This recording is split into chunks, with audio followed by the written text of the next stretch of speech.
Hello, Scott Thomas here with Stewardship Matters. I'm here to share a story with you. It's an abundance story, and I hope it encourages you and your friends. Sprouting seeds, the gateway vegetable to gardening.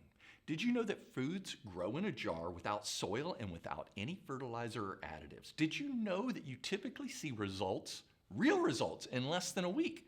Did you know that sprouting seeds usually has more nutrients than vegetables grown in soil? Did you know healthy foods don't have to cost you in your budget a lot? It actually can be less expensive than processed foods. After experiencing sprouting, you're likely to want to engage in other forms of gardening, such as hydroponics, raised beds, or creating a food forest in your backyard. So how do you go about sprouting?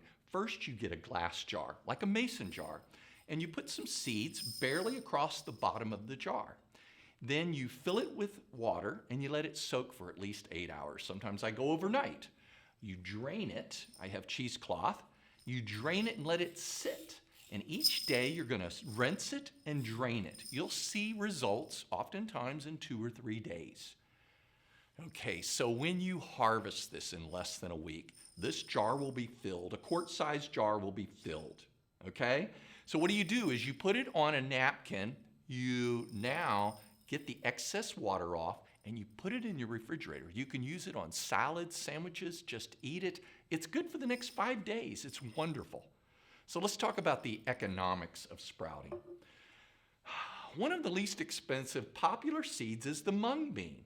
You buy it in bulk online. I'm typically a ½ ounce for a quart-sized jar. It'll cost me about 14 cents. Fenegreek, which tastes wonderful. 1/3 of an ounce ran me 47 cents per serving. We're talking about a quart-sized jar filled here. So imagine healthy, fresh food grown in your kitchen, not in the sunlight, without centralized food system for only pennies on the dollar. That's, my friend, is what you'd call great stewardship. It's a big step towards freedom for your family. Next, you'll likely want to grow some more of your own food outside in other ways. So if you'd like to reach out to me, Scott at Stewardship Matters, 407-644-9411.